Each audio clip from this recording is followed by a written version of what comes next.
Hello, everyone. This is the Gridiron Review, and these are our final rankings offensively for the 2023 NFL Draft. We're going to be covering our top 5 at each position, as well as some key people that may be missing. First, we're starting off with the quarterbacks. At number 5, we have Clayton Tune, but the two big names that are missing, obviously, are Will Levis and Hendon Hooker. Levis, we have serious concerns over, including his maturity, coachability. He can't read defenses. He has a lot of trouble in some of the ugliest interceptions you'll see. And we just don't know how easily he's going to transition to the NFL, considering he never had a great season at the college level. But as far as Hendon Hooker goes, he's a fine prospect. He's a safe prospect. We just don't feel like his upside is that of the 5 we have listed here.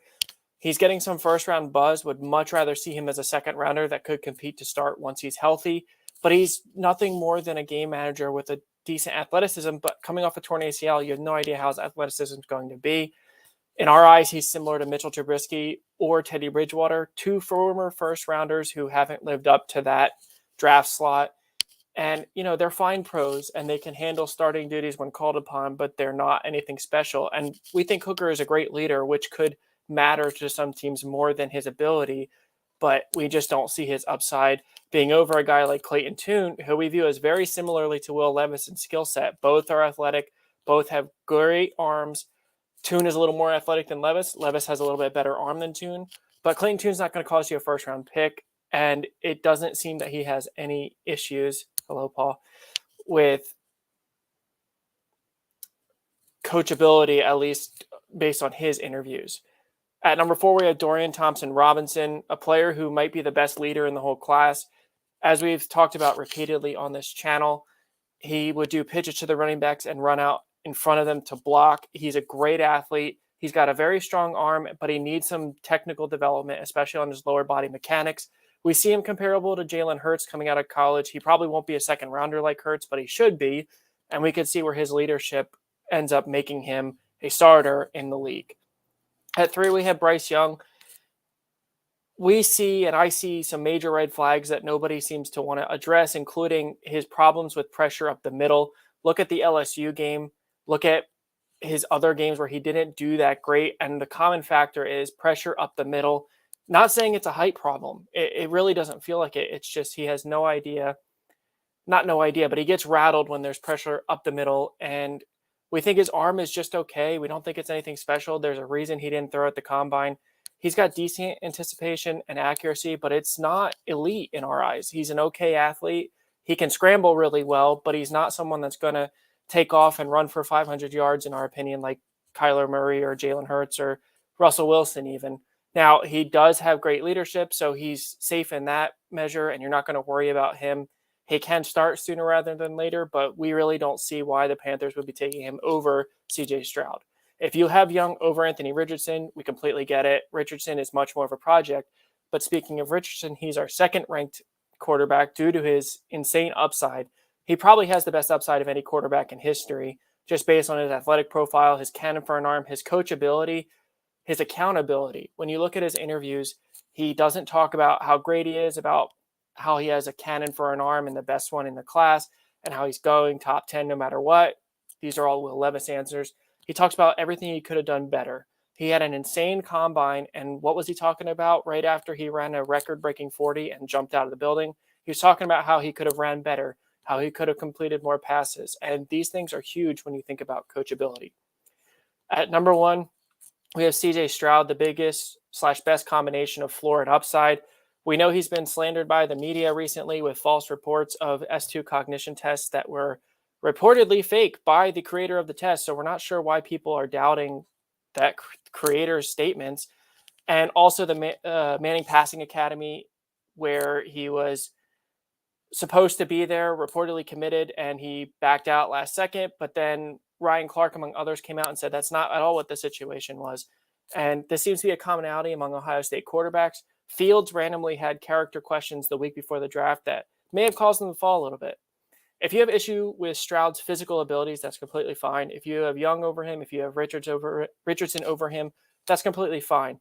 But despite some rocky answer about who he looks up to, Stroud has been defended by his teammates and coaches about his leadership ability repeatedly, and we think he's got a good arm, the best accuracy and anticipation in the class. His lack of accuracy under pressure is way overblown. It's really not that bad, and he saved his best and put it all out on the line against Georgia, which matters to us. Looking at the running back class, this is a nuts class. You're going to find starters up until maybe even the 7th round, as crazy as that sounds. We may see approaching a record for the most running backs taken in the first 5 rounds, but if you have different people on your top 5 list, that's completely understandable. There's so many guys. Devon A-Chain could easily be on there, and there's a lot of 3-down backs. But starting off at 5, we have Zach Charbonnet, someone who really improved his draft stock with his athletic testing. He can do it all. He's more powerful than speed. He catches a lot of passes, runs decent routes. He's subtly elusive for his size. We just don't think he's going to be a yards per carry monster. We think he's going to be a grind away the defense type of player, which there's nothing wrong with that. He's absolutely an every down player. But number 4, we have Roschon Johnson, someone who just looks special when he runs. He's got okay speed, a little bit underrated despite his 40 time. And he has a lot of ball carry moves. He can leap over you. He can truck you. He can juke you. He has a little shimmy that he does that is very reminiscent of guys like Shady McCoy, but he's big. And we just see him as nothing but upside based on his, or compared to his college production. And he's probably a day 2 pick, and he could end up being the best pure runner from this class. Number 3, Israel Abanikanda, someone we've loved since the beginning. It's weird that his pro day / combine is what was needed for him to vault into the mainstream conversation when all of it showed on film. He is incredibly explosive. He's almost the same size as Bijan, despite running ridiculous and jumping ridiculous. His measurables compare very favorably to someone like Jonathan Taylor. And we think, despite not catching a ton in college, there's no reason to suggest he can't. He just needs to get better at pass pro. Pure upside. We love him. We think he could end up being not even the best pure runner, but the best running back from this class. He has that kind of potential. Now, we're not saying he's better than Bijan. We're just saying the potential is absolutely there. At number 2, Jahmyr Gibbs ran much faster than we expected. It's the easiest comp in the draft, Alvin Kamara. And he's faster than Kamara, but Kamara's jumps were better, so we think that kind of balances out. He runs wide receiver routes, and overall, we think he's a fringe first-round talent, and it would be a great replacement to the Saints. We wouldn't take him in the first round if we were New Orleans, but if Kamara really is done, Jahmyr Gibbs could step right in and play the exact same role. At number 1, Bijan Robinson. It should be everybody's number 1. He's a little overrated, in our opinion, maybe a little overvalued is the better term. He's not going to the Eagles. Sorry, Paul. It would be a bad pick for a team that doesn't have one feature back. Think about how the Giants use Saquon, the Titans use Derrick Henry. Those kinds of roles are where Bijan should go. We do have him comp to Todd Gurley, and we think he can pass pro with the best of them. He might be the best pass blocker in the draft. Runs routes, soft hands, decent speed, elusiveness, power, all of that. I mean, nobody should have anyone else at number 1 besides Bijan. And maybe Gibbs if you have more receiver preference, but Bijan can do that too. At our top 5 wide receivers, the one name that's not here is Jalen Hyatt. We really like his athletic upside, but there are some serious, not even red flags. He just never had to beat press. He never played on the outside. Question marks that you can't even say he can't do because he just never did it. And that's something we'll need to see addressed at the NFL. But he's number 6 for us, although we think he goes higher than Rashee Rice. Another player we really like, which seems divisive, is Jonathan Mingo. We see his upside. He's getting comps to A.J. Brown, and we see the upside. We don't think he's there. We have him compared to Michael Floyd, but he should be a day 2 pick that could play well beyond his projection. At 5, we have Rashee Rice, a jump ball specialist with decent athleticism. He's very hard to tackle after the catch, but we would love to see him to go to a place like Buffalo to be a red zone threat for Josh Allen and take the pressure off of Stephon Diggs. Look at his, he got some flack for his Senior Bowl practices, but when you look, he was held constantly. He wasn't just losing the reps. The corners were hugging him basically. He shows very good route running.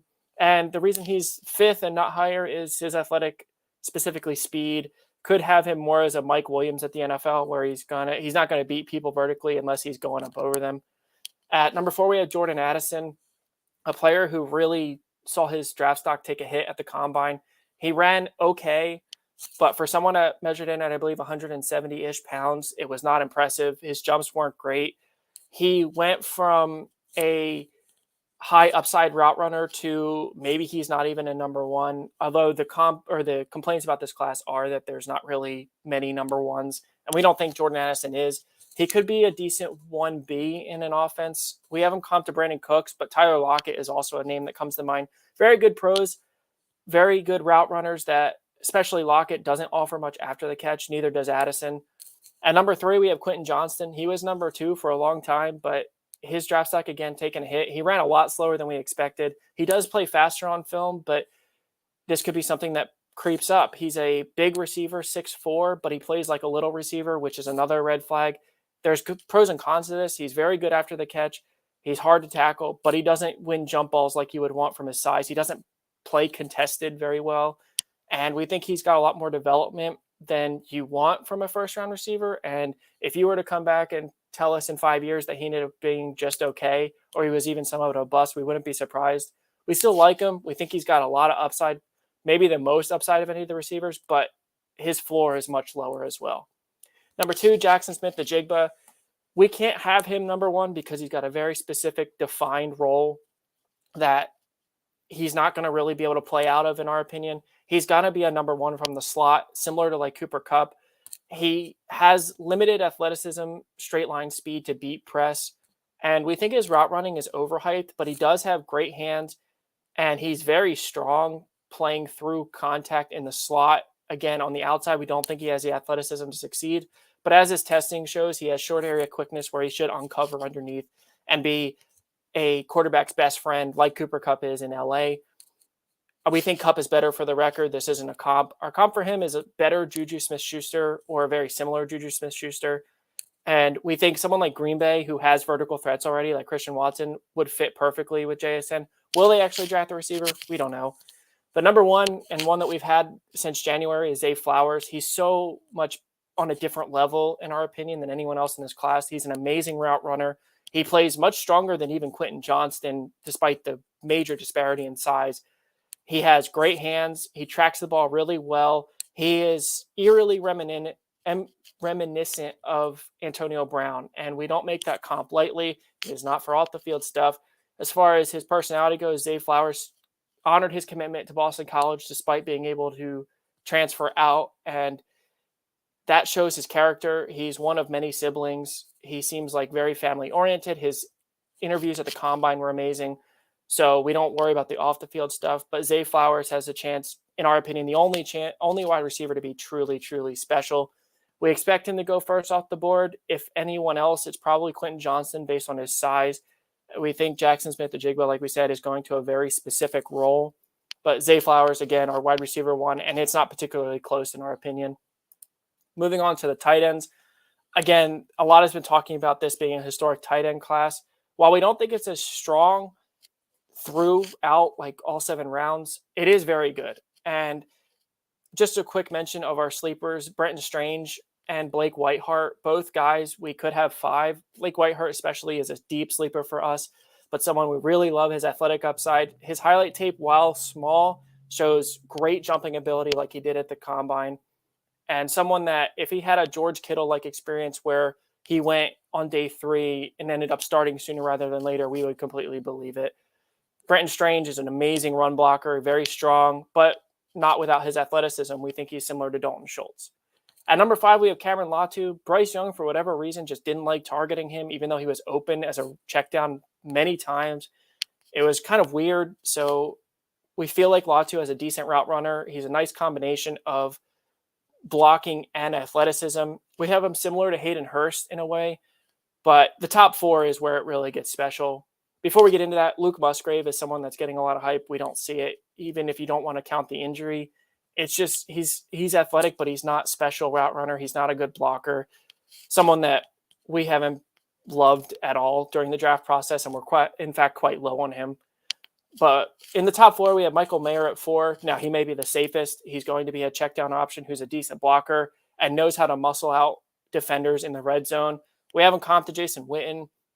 So if he were to go first among the tight ends, we would understand it. He's, we think, the most pro-ready because he hasn't had injuries, nothing but production, and can offer both run blocking, pass blocking, and receiving upside.